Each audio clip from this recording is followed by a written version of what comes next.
kezalimin kamu diam. Nah, ini kalau kita bentukkan dalam aplikasi atau dalam bentuk kemas yang mudah, yang mudah atau yang terlihat zaman sekarang ini.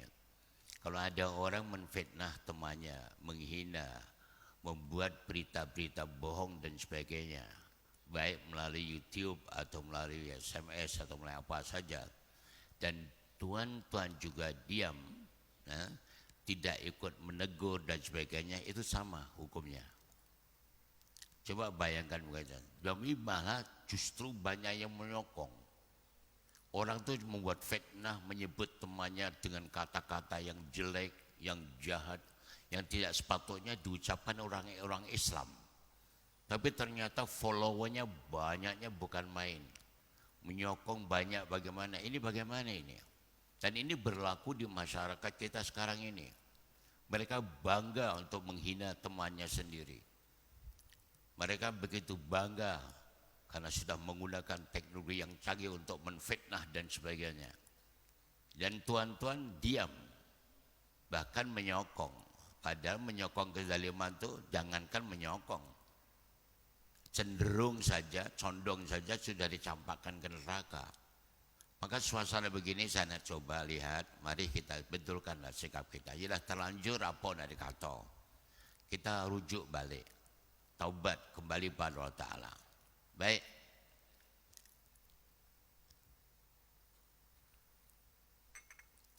kita teruskan. Adapun 3 hal yang dapat menyelamatkan manusia dari siksa Allah SWT. Pertama, takut kepada Allah Ta'ala, baik ketika berada di tempat sepi maupun di tempat atau di tempat orang ramai, yaitu fa khasyatullahi ta'ala fi sirri wal alaniyah. Sedang nasihat takwa ini setiap hari Jumat malam semalam itu di atas mimbar inilah tok khotib kita selalu mengingatkan, karena takwa itu merupakan rukun khutbah yang harus disampaikan, baik khutbah pertama atau kedua. Kalau satu ketika Tuhan melihat seorang khatib ya tidak ada nasihat takwa baik di khutbah pertama atau kedua, maka itu batal. Khutbahnya batal sehingga membawa sholat Jumatnya pun batal. Tapi alhamdulillah oleh karena di negeri kita ini adalah ada pedomannya, ada yang dibaca. Jadi insya Allah selalu selamat. Soalnya ketika ada orang yang khutbah lepas dan sebagainya, nah, tapi lupa mengingatkan takwa, maka batal. Nah, itulah karena pentingnya takwa. Setiap hari Jumat, terutama bagi kaum pria, bapak-bapak lah, pasti mendengarkan itu. Tapi realitinya bagaimana? Yang dengar khutbah atau yang khutbah itu sendiri bicara, tuan-tuan sekalian, nah, marilah takut kepada Allah dalam arti yang sebenarnya, yaitu menjalankan apa yang diperintah Allah dan meninggalkan segala apa yang dilarang. Nah, coba bayangkan, hebat kan? Yang menyampaikan, yang disampaikan angguk-angguk. Yang disarankan, yang disebut takwa itu apa yang diperintah dikerjakan, apa yang dilarang ditinggalkan. Setelah Jumatan, baik yang khutbah atau yang mendengar khutbah, yang diperintah dikerjakan dan ada sholat Jumat, tapi balik menfitnah lagi, iri hati, dengki, rasuah, tipu, mengeksploitasi agama. Ini apa nih? Ini orang takwa ke orang apa? Orang takwa tidak begitulah tuan-tuan. Apa yang diperintah dikerjakan, yang dilarang ditinggalkan. Jadi kalau yang diperintah dikerjakannya, dilarang ditinggalkan, itu namanya bukan takwa lagi. Itu munafik, itu hipokrit, itu pelin-pelan. Siapapun mereka, ustadz ke, tuk guru ke, tuk kiai ke, tuk lebay ke, penceramah ke, pendakwah, profesor ke, dokter, kalau omongnya melencah-melencah ya munafik lah. Dan ini berlaku di masyarakat kita. Padahal kalau ingin selamat dari siksa akhirat, siksa Allah SWT, pertama adalah takwa kepada Allah di mana saja berada. Baik dalam keadaan sendirian, sepi, atau di depan orang ramai. tunjukkan. Ini malah beriaya, berjamaah untuk menyebut dan menghina pada orang lain. Ini takwa apa? Tidak patut itu dilakukan orang yang menyebut dirinya Islam. Orang ini Islam, masuk Islam atau beragama Islam. Tapi apakah Islam itu memberi nur pada dirinya atau tidak? Yang itu kita persoalan sekarang ini. Kita tamanya diri kita sendiri. Kita ada Islam dah. Islam dari lahir dah. Tapi Islam itu disebutkan selamat Islam al-muslimu itu man salimal, selamat daripada lesan dan tindakannya atau kerjanya, dari lesannya dan perbuatannya. Itu orang-orang muslim.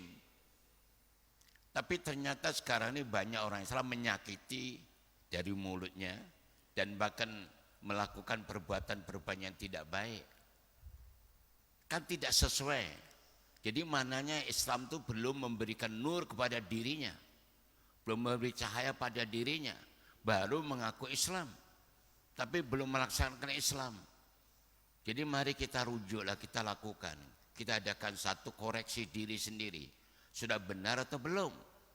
Itu persoalannya. Karena Islam itu ya'lu wa la yu'la Islam, ya'lu wa la yu'la alaih. Islam itu tinggi, tidak ada yang mengatasinya.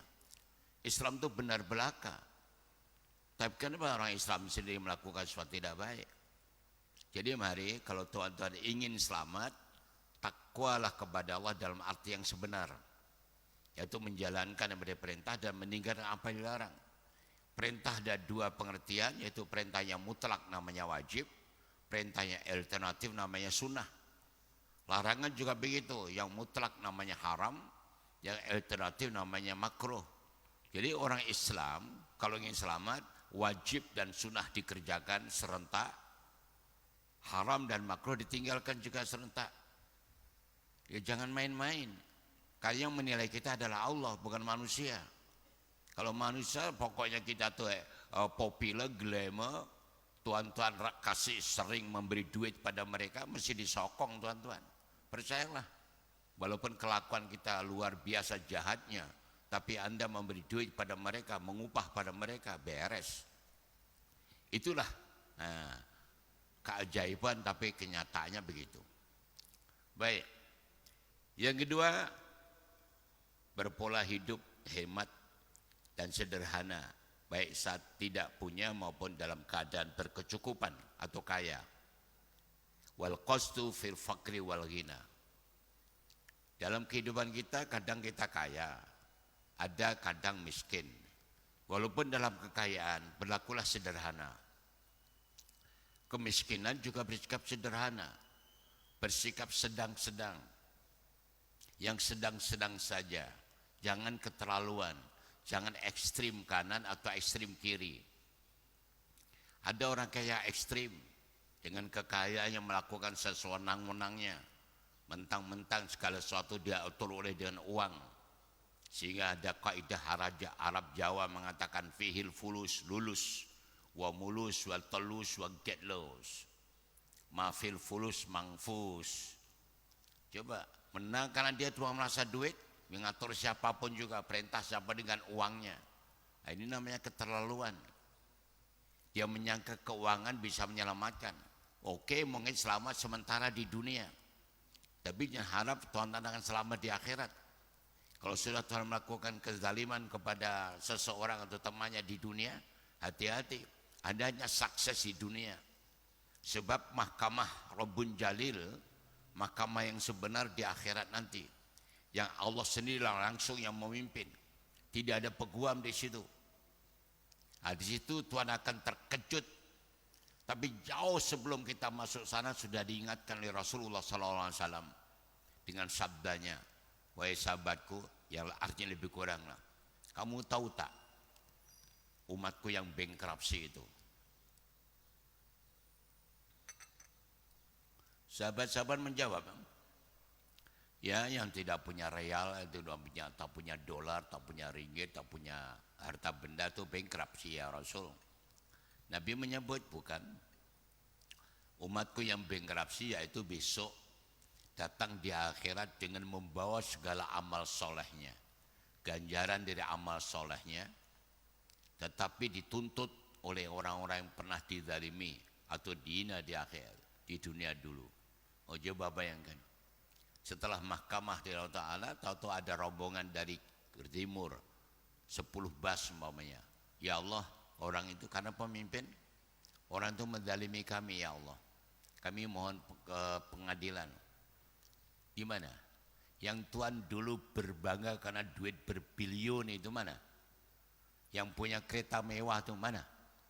Yang punya rumah besar istimewa, mana-mana di negeri ada hotel, terlalu ada kebun, ada tenusu dan sebagainya, mana-mana tuh? Ayolah, yang sombong-sombong inilah, yang bangga dengan keuangan dan sebagainya itu, ayo, di mana tuh? Di situ tidak ada value Tuhan, dan uang tak perlu lagi. Tapi Tuhan harus bayar itu. Bagaimana bayarannya? Ya itu tadi, diambilkan daripada ganjaran syahadatnya. Bayar. Oke, lunas. Dari rombongan sebelah barat 10 bas lagi, nuntut juga, bayar dengan sholatnya. Dari selatan 10 bas lagi, bayar dengan puasanya. Dari barat, dari utara datang lagi, bayar dengan hajinya. Dari zon tengah datang lagi, bayar dengan amal solehnya. Masih banyak yang datang lagi, berpuluh bas lagi. Sudah habis. Akhirnya dosa-dosa yang datang itu diambil semua, ditebrukkan begitu, dilimpahkan orang ini, dan kembali diambil. Itu namanya bankrupt. Dan ini hadis sahih, jangan main-main. Jadi yang kaya-kaya atau nyongsok menggunakan keuangan dan sebagainya itu jangan main-main. Bersikap bersederhana karena Anda dipilih jadi orang kaya. Tapi sebenarnya jadi orang miskin juga jangan terlalu bingung, susah. Yang rileks sajalah, karena itu pilihan Allah SWT. Bahkan bagi yang miskin itu bersikap positive thinking.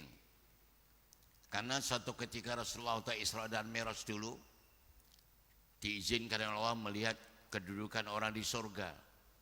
Ternyata yang banyak masuk surga adalah fakir miskin.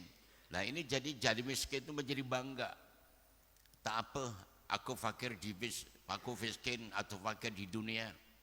Tapi ternyata Allah sudah menunjukkan dengan terang melalui Nabi kita, Nabi Muhammad SAW, orang miskin dan fakirlah yang banyak masuk surga. Jadi bersikap positif, tidak merasa menderita, tidak merasa hilang harga diri, karena telah dipilih. Miskin ke kaya ke sukses ke gagal itu pilihan Allah Ta'ala. Karena tidak ada sesuatu yang berlaku di dunia tanpa kehendak Allah, tanpa ketentuan Allah.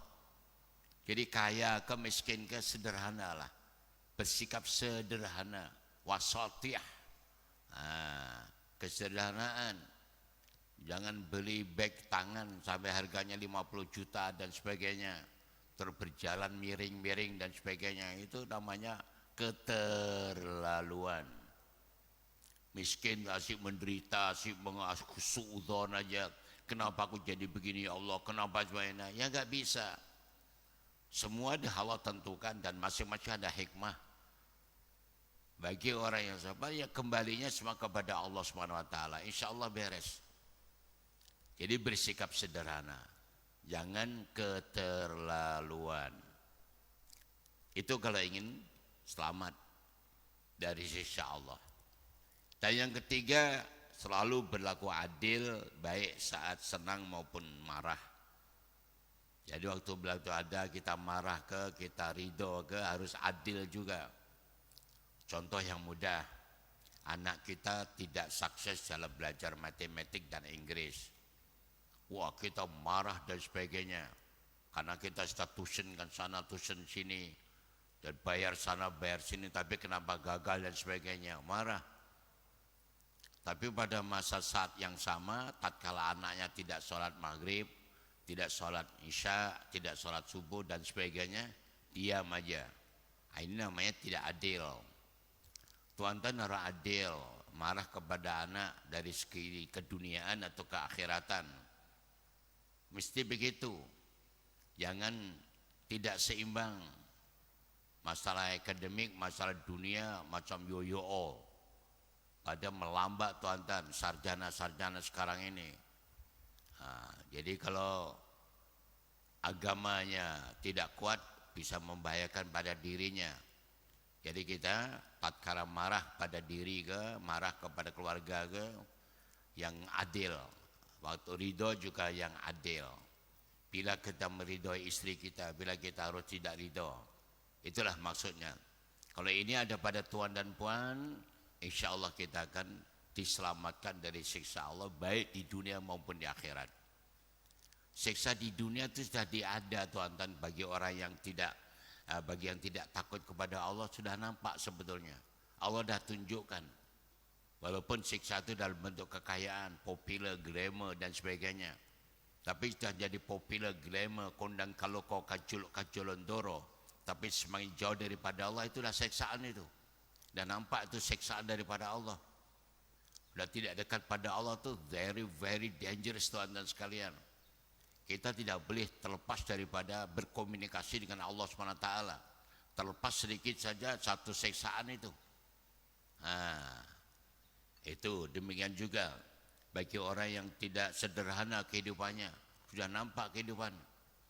Di dunia orang tidak sederhana, kehidupan penuh dengan kebingungan, kebimbangan dan sebagainya. Jadi oleh karena itu hindarkan. Apalagi nanti di akhirat. Itu suasana sangat menakutkan.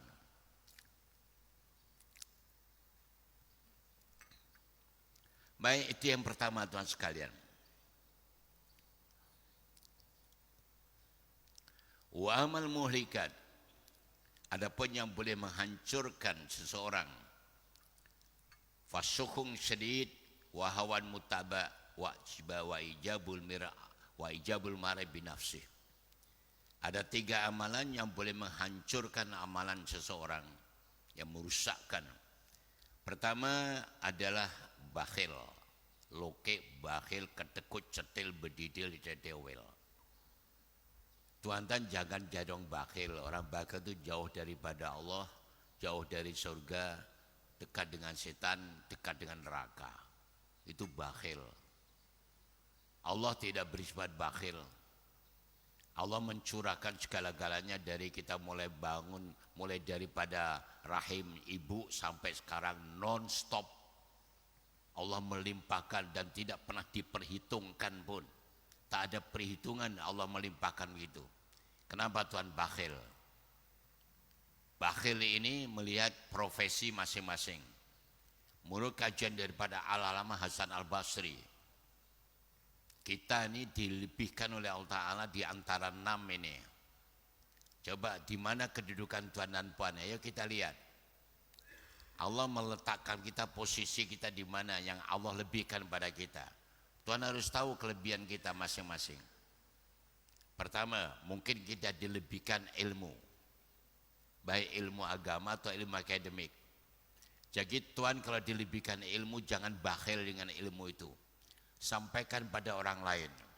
Mereka terima tak terima bukan urusan kita. Yang penting sampaikan. Jangan disimpan sendiri. Ilmu apapun juga. Baik. Yang kedua mungkin Allah lebihkan kita dari segi harta benda. Kalau Tuhan dilebihkan harta benda, gunakan harta benda itu, dialirkan, dinafkahkan, diinfakkan, disedekahkan. Jangan bakhil. Karena Allah SWT memberi balasan soal luar biasa. 1 ringgit Allah balik 7.000. Ini mestinya merangsang kepada Tuhan sekalian. Ini bukan ucapan manusia. Bukan ucapan ustadz atau guru atau kiai dan sebagainya. Tapi Allah sendiri yang berfirman. Lakukan sesuatu. Tiap-tiap pagi sebelum masuk masjid subuh itu. Nominalnya berapa? Up to you. 1 ringgit, 5 ringgit, 10 ringgit, up to you lah. Yang penting bismillah. Jangan berhenti. Jadikan itu amalan. Jadikan itu ada karakter kita. Istiqomah. Cuman kadang-kadang sebulan sekali Ustadz Wahidin Bakota itu. Mari saya bersama tuan-tuan membina pondok pesantren di Jawa Timur sana. Pondoknya besar. Itu milik tuan-tuan. Berapa tuan yang isi saja. Jangan dibiarkan. Walaupun yang sedikit 5 hari jadikan istiqomah. Bahkan merasa tidak enak kalau tidak memberi derma dan sebagainya. Atau derma-derma para ustaz yang lain. Ada sebut derma saja merasa bangga. Merasa alhamdulillah saya pernah berderma di masjid ini, surau ini dan sebagainya. Begitulah tuan-tuan. Karena dermawan itu memberi tanpa diminta. Bukan dilebihkan itu. Kalau enggak lebih tak apalah, dilebihkan kok. Gunakan lebihkan itu.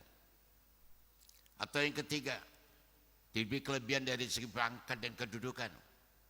Tuan-tuan selalu mendapat kedudukan yang tinggi di dunia ini. Nah, pangkat yang kedua digunakan untuk membela atau memberi bantuan kepada siapapun yang menghendaki. Jangan pilih kasih, jangan pandang bulu, karena Anda adalah seorang pemimpin. Harus beradil pada rakyatnya. Bahkan perintah Allah langsung dalam surah Asy-Syams, fakkur raqabah, bebaskan kemiskinan. Itu kewajiban tuan-tuan yang punya kuasa.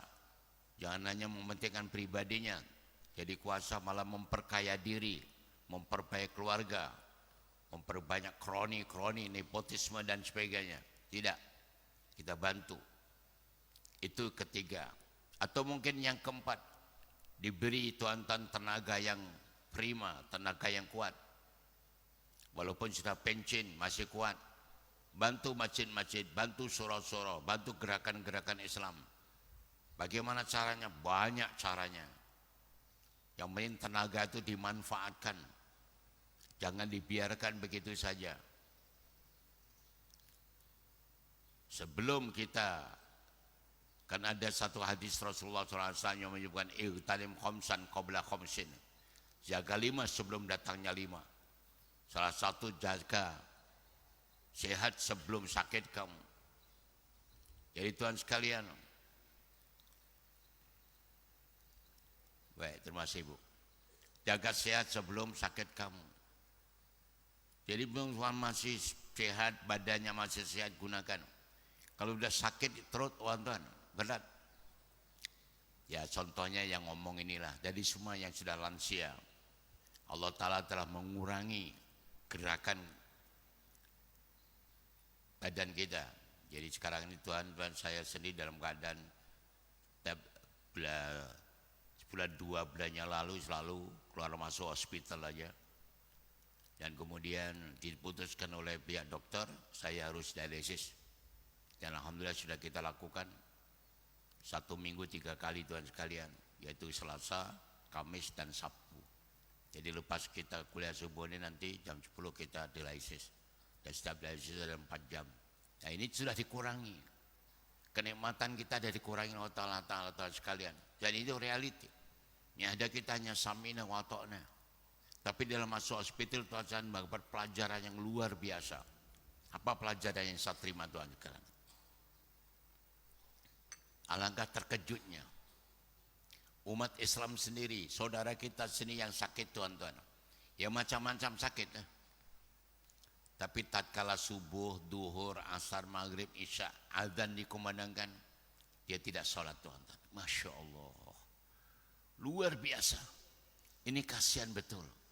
Jadi tuan-tuan nanti kalau sakit atau keluarga yang sakit, nasihati. Jangan pernah tinggal sholat. Karena Rasulullah SAW sudah bersabda, man tarokas sholat mutamidan faqad kafaro jiharon. Sesiapa meninggalkan sholat dengan sengaja, nyata-nyata kafir.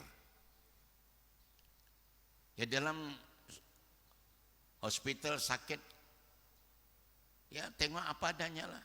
Memang penuh berpempes, penuh dengan air kencing, buang air besar ke, atau pakai tiup ke dan sebagainya, tak boleh bergerak dan sebagainya. Nak wudu bagaimana tak boleh, nak tayamum tak boleh. Tapi anda wajib sholat. Namanya sholat dihormatil waktu.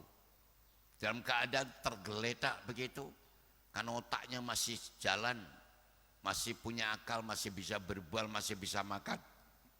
Wajib sholat. Sholli fadal maghribi salasatin li hormatil waktu. Allahu Akbar. Ya sudah. Dengan anggu-anggu dan sebagainya pasti sholat. Dan ini banyak. yang tidak sholat. Padahal itu sudah dekat dengan kematian tuan-tuan. Ini pelajaran yang betul-betul saya bersyukur pada Allah bisa melihat dengan mata kepala sendiri. Bukan cerita orang lain, bukan fitnah, tapi saya melihat. Jadi saya sarankan kepada tuan-tuan sebelum Anda sakit, sebelum tuan-tuan menggeletak di hospital, pastikan pahami ajaran agama itu. Sholat li hormatil waktu, penghormatan waktu. Nanti kalau sudah sehat, qadha masing-masing. Kalau terpaksa harus meninggal dunia, sudah tidak disalahkan Allah Ta'ala karena tetap sholat. Cuman anak-anaknya, putra-putrinya harus bisa mengira berapa hari bapak tidak sholat atau dan nenek tidak sholat. Itu anak yang soleh dan solehah. Mengira kita kawa, kita qadha, gantian rame-rame. Kalau hutangnya 10 hari, punya anak-anak 10, masing-masing sholat, setiap satu sholat selesai. 10, subuh 10 selesai, duhur 10 selesai, asar, maghrib, isya 10 selesai. Nah, itu anak yang soleh dan solehah. Kalau anaknya soleh, tak soleh dan solehah, hanya tolehah saja, dia tak kisah bapaknya mati bagaimana, punya utang sholat atau tidak. Nah, itu persoalannya. Jadi hati-hati Tuhan sekalian. Itulah ya, jaga sehat sebelum sakit. Kalau sakit dan berat Tuhan sekalian, terbatas gerakan kita dan sebagainya. Namun jangan pernah mengeluh, karena Allah telah memilihnya begitu, ya sudah. Kita terima, kita syukuri.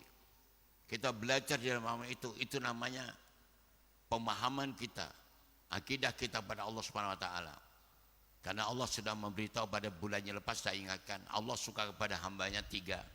Salah satu diantaranya badul istita'ah. Allah suka pada hambanya yang taatnya secara total, secara keseluruhan, tidak berbelah bagi. Jadi apapun yang berlaku, skala apapun juga kembalinya hanya kepada Allah. Tidak akan berlaku sesuatu tanpa izin Allah Subhanahu wa taala. Jadi balik pada Allah Taala, yang ada terima apa adanya. Itu pilihan Allah, dan Allah kalau memilih hambanya, Allah memilih itu pilihan yang terbaik. Baik Tuhan sekalian. Jadi tatkala kita punya tenaga yang masih hebat ini, gunakan untuk membela ajaran Allah Subhanahu wa taala. Sebelum kita menggeletak, sebelum kita sudah tidak ada kekuatan. Baik. Yang kelima, dengan doa. Kalau Tuhan, ilmu tidak ada katakan. Uang atau harta benda tidak ada. Artinya ya tidak dilebihkan oleh Allah. Pangkat juga tidak ada. Tenaga juga lemah. Doa. Jangan berhenti berdoa. Pagi, siang, malam terus mendoakan diri, keluarga, masyarakat, bangsa, negara, umat Islam seantero dunia. Jangan pernah berhenti. Dan yang terakhir, yang keenam, masa. Alhamdulillah semacam ini Tuhan, jangan lokek dengan masa. Karena masa ini adalah akan menjadi saksi di hadapan Allah Subhanahu wa taala. Allah sendiri bersumpah dengan masa sampai 4 kali. Wad-duha, wan-nahar, wal-lail, wal-'asr. Coba bayangkan. Karena masa itu tuan-tuan sebenarnya yang berlaku pada diri kita hanya first and last. Hanya first and last, tidak ada 2 kali. Hormati, gunakan kesempatan masa ini. Apalagi alhamdulillah tuan-tuan sanggup mengorbankan masa. Duduk di masjid taklim selepas sholat subuh, Masya Allah. Udahlah duduk di rumah Allah sambil itikaf, zikir, didatangi dan didampingi oleh ribuan malaikat menyaksikan kita. Keluar daripada pengajian bebas dari segala dosa, Masya Allah. Ini masa. Ya, kalau kita buat kerja untuk mencari dunia 12 jam solid, kita tidak tak apa pun. Jam 6 pagi keluar sampai jam 6 petang dengan segala resikonya.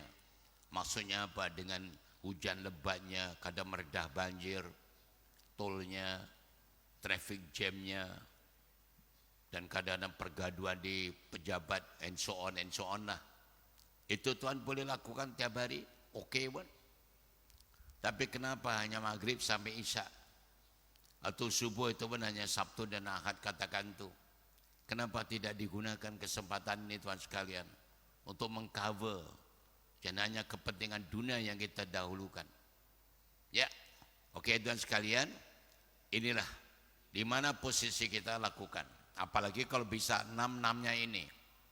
Dari segi ilmu Tuhan tidak bakhil, dari segi harta benda, dari segi pangkat kedudukan, daripada tenaga, daripada doa dan masa kita lakukan. Masya Allah, walaupun sedikit-sedikit kita lakukan demi kepentingan diri kita sendiri, bukan orang lain.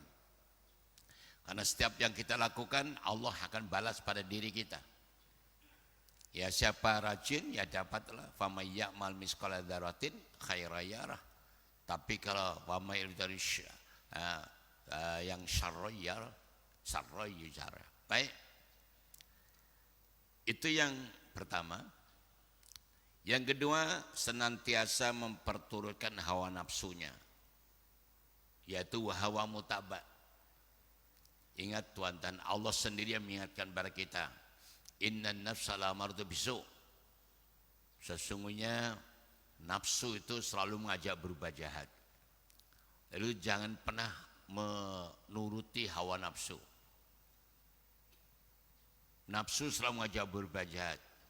Menurut Imam Malik bin Dinar, seorang tokoh ahli tasawuf, mengajarkan untuk mengalahkan hawa nafsu yaitu dengan satu cara saja, yaitu paksa diri kita. Macam subuh ini, aku mesti datang kuliah subuh, nuktah, ngantuk ke tidak ngantuk ke penat ke ada apa, aku mesti duduk paksa. Nah, nafsu kalah tuan-tuan. Kalau nak salat lepas salam aja, oh nanti nak itulah, nak ini, nak itu tuh, mesti anja gagal. Salat duha mamanya, aku mesti salat duha, nuktah. Apa terjadi? Setiap jam sudah waktu duha antara 7:15 sudah sampai menjelang duhur, silahkan pilih duha, pasti tidak boleh tidak. Nah, nanti nafsu kalah. Aku mesti sholat tahajud. Nah, ini caranya. Kalau Tuhan nantilah. Contoh kalau kita punya alarm, handphone ke atau jam 4 pagi atau 4:30 ada bunyi tri sebagainya. Tuhan tengok, oh saya itu terus tekan, matikan. Insya Allah Anda bangun nanti jam 7. Terus bangun, mandi. Kalau boleh mandi taubat. Nanti saya ingatkan ada mandi taubat tuan-tuan sekalian. Selama ini kita selalu dengar sholat taubat. Ahli-ahli sufi tasawuf mengajarkan mandi taubat. Masya Allah. Dan saya ingatkan dulu ya, mandi taubat. Saja mandi taubat lillahi ta'ala. Sambil mandi sampai itu doa, ya Allah maafkan segala dosa-dosa kami sebagaimana aliran air yang mengalir daripada tubuh saya ini. Wah, gitu aja. Itu amalan orang-orang sufi, orang tasawuf, amalan orang hebat. Nggak apa-apa alasan mereka kalau orang masuk Islam harus mandi taubat. Jadi kita ada Islam ya, tapi banyak dosa dan maksiat, banyakkan kita mandi taubat, minta ampun pada Allah Ta'ala.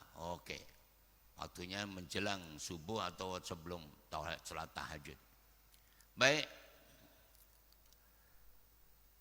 Kemudian yang ketiga, yaitu membanggakan diri sendiri atau ujub. Nah, hati-hati Tuhan sekalian. Penyakit hati itu ada 4. Pertama, sombong. Itu melibatkan orang lain. Karena sombong itu merasa bangga diri.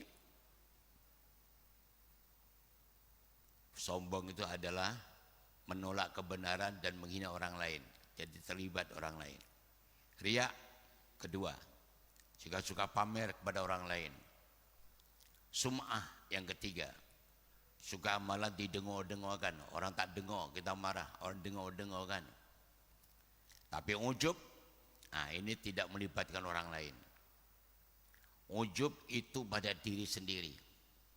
Macam saya duduk di kursi malas ini, duduk kuyang-kuyang sambil ngurus jenggot begini ini, senyum-senyum sendiri.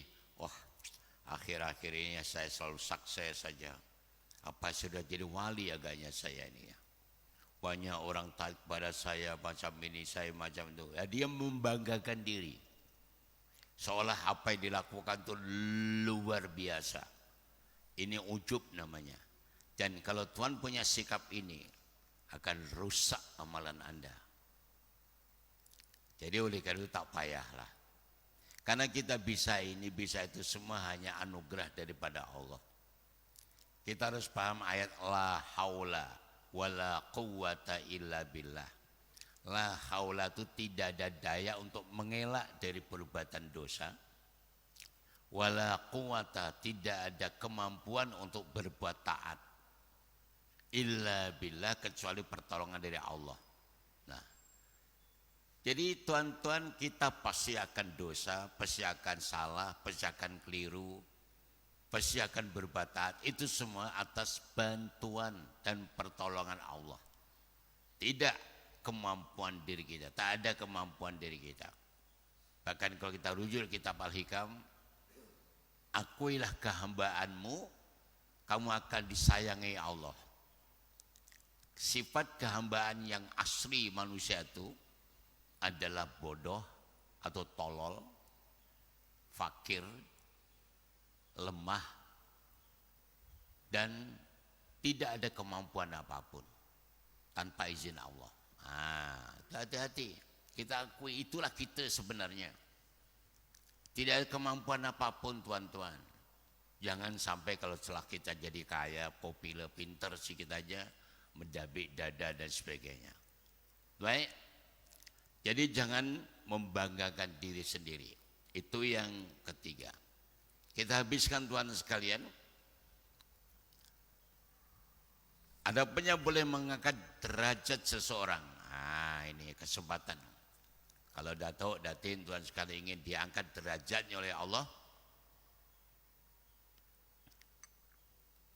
lakukan salah satu daripada tiga ini.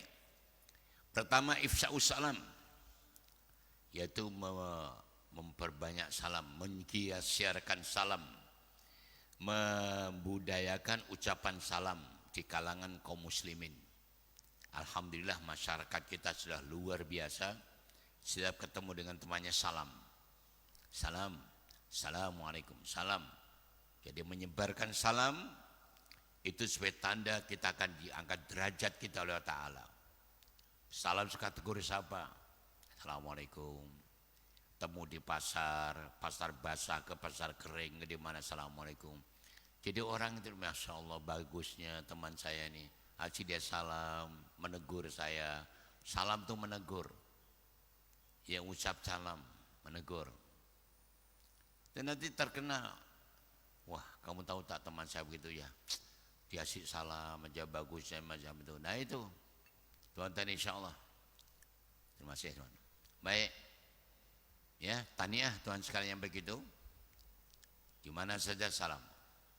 Salam itu hukumnya sunnah, tapi menjawabnya hukumnya wajib. Jadi tatkala teman kita salam, kita wajib jawab. Yang kedua, suka memberi makan kepada tamu dan orang-orang yang lapar. Dermawan, it'amu ta'am, tamu atau teman-teman yang kekurangan. Ini tentu fakir raqabah, tadi bebaskan kemiskinan menjadi makanan. Tamu yang datang ke rumah kita itu diikuti malaikat, tuan-tuan. Kalau kita makan makanan yang sedap, mereka merasa pas dan sebagainya, didoakan keberkatan rezeki kita. Walaupun hanya seteguk air dan sebagainya kita beri. Jangan biarkan saja. Karena tamu itu adalah didampingi oleh malaikat tadi. Baik. Dan yang terakhir, yang ketiga, sholat tahajud atau sholat malam. Di mana orang sedang ngorok, sedang tidur, tuan-tuan whisper dengan Allah, berbisik dengan Allah. Selalu melaporkan, menyampaikan segala keluhan kita hanya kepada Allah.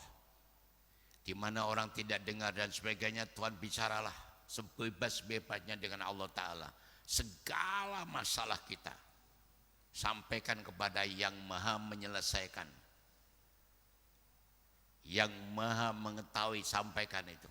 Insya Allah derajat kita akan diangkat oleh Allah SWT. Jangan mengeluh di hadapan manusia. Yang ada Tuhan akan kecewa nanti. Nangislah kepada Allah, terutama di waktu malam, di mana Allah sedang turun ke langit dunia.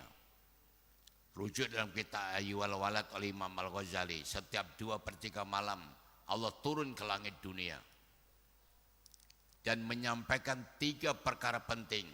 Hai hambaku, siapa yang minta pasti aku kabulkan. Siapa yang minta ampun mesti aku ampunkan. Siapa hajat aku akan beri. Coba, ini langsung daripada Allah.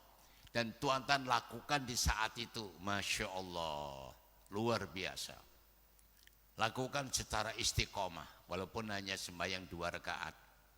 Tapi kalau Tuhan sudah hebat macam ini, lakukan sembahyang ya 8 rakaat, 4 rakaat salam, 4 rakaat salam pun boleh, atau 2 boleh, dengan witir 3 jadi 11.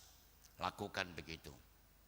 Kalau belum boleh, seberapa mampu, lakukan sesuatu. Ini kalau ingin diangkat derajatnya oleh Allah Subhanahu wa taala. Oke, Tuhan sekalian, yang terakhir yaitu adapun 3 amalan yang dapat menghapuskan dosa-dosa kita. Ini kesempatan bagi kita. Karena kita sebagai makhluk yang banyak dosa. Dosa jasmani, dosa rohani, ya Allah. Andaikan Allah membuka dosa kita, Tuhan, dan ya Allah, malu kita, jijik, menggunung. Tapi ini diberi jalan keluar oleh Rasulullah SAW. Kalau Tuhan melakukan 3 amalan ini, akan bisa menghapuskan dosa-dosa kita. Pertama, isbaguz wudu fis sabarat. Selalu berwudu dalam situasi dan kondisi apapun juga. Batal wudu, batal wudu, batal wudu, tak apa. Itu amalan para nabi, amalan para rasul, amalan para anbiya, amalan para aulia, para ulama-ulama besar. Batal wudu lagi, batal wudu lagi. Lakukan begitu. Jangan wudu waktu nak sholat saja. Bahkan waktu mandi masih. Memandi, Tuhan sekalian,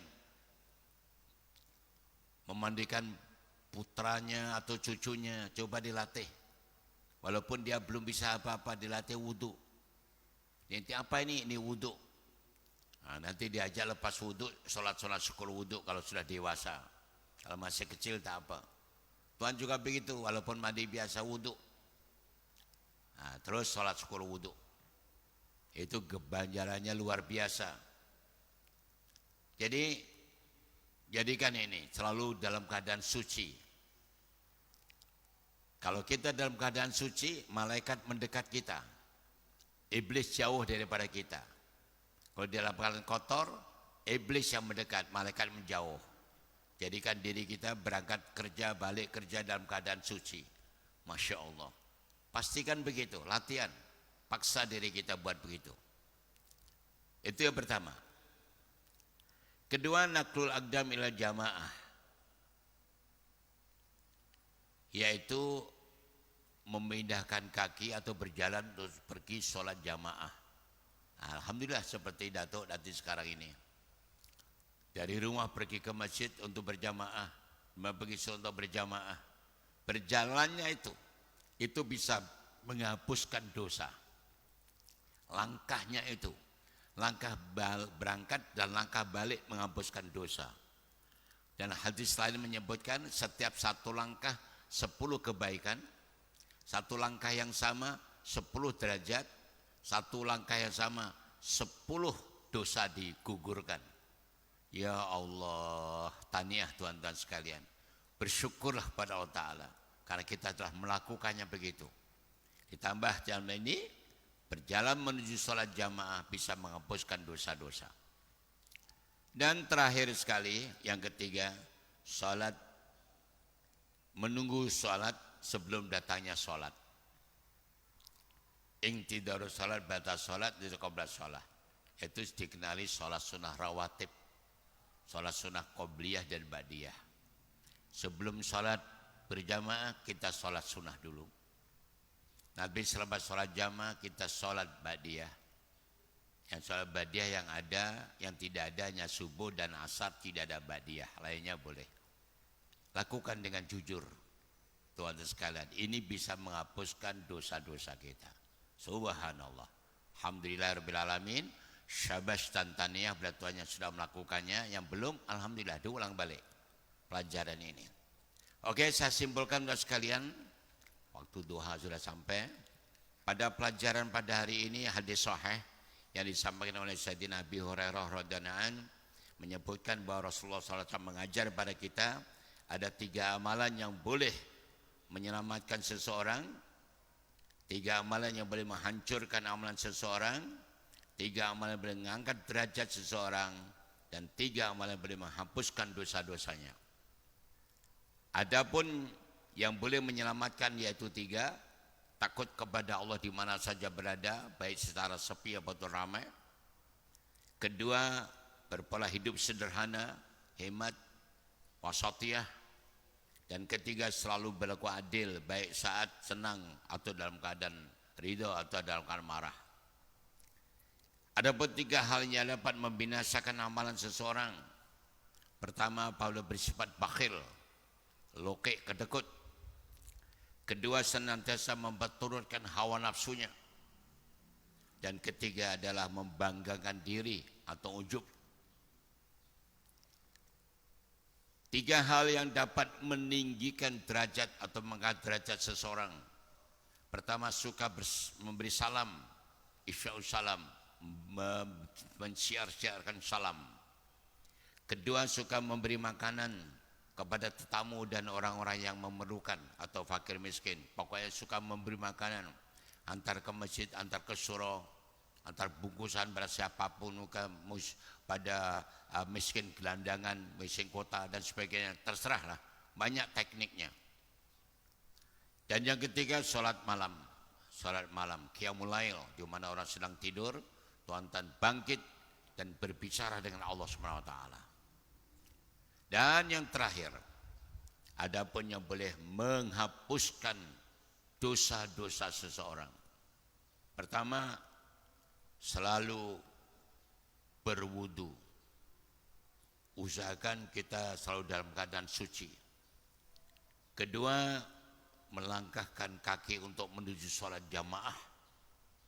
Dan terakhir, menunggu sholat sebelum sholat, atau dikenali sholat sunnah rawatib, qobliyah dan ba'diyah.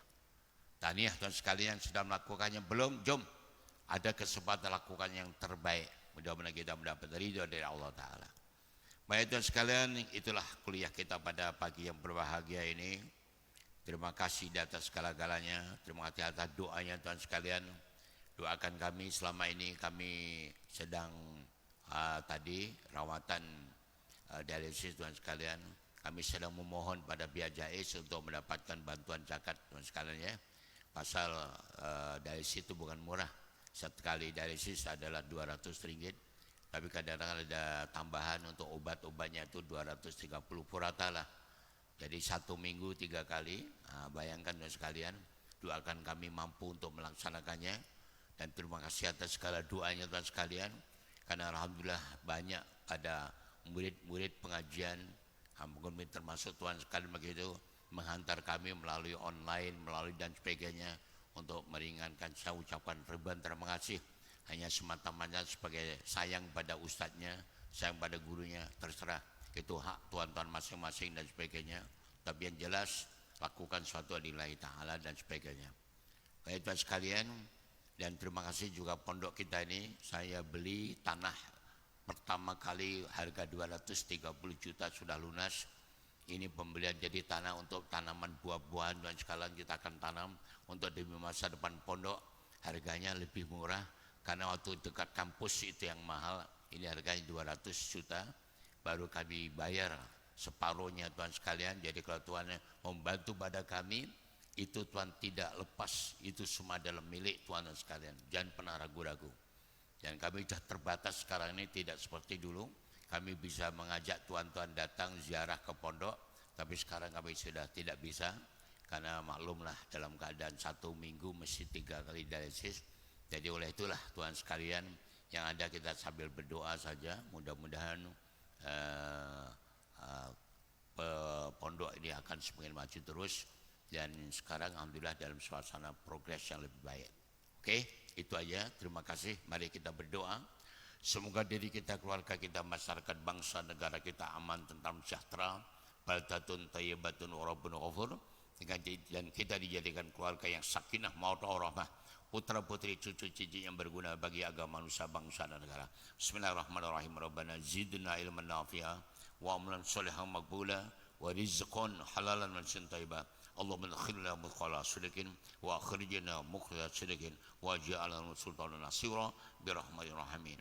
Subhanakallahumma wa bihamdika asyhadu an la ilaha illa anta astaghfiruka wa atubu ilaik. Bismillahirrahmanirrahim. Wal 'asri innal insana lafi khusr illa alladziina aamanu wa amilus haqq wa tawassaw bis sabr wal hidayah. Assalamualaikum warahmatullahi wabarakatuh. Terus kita semai duha.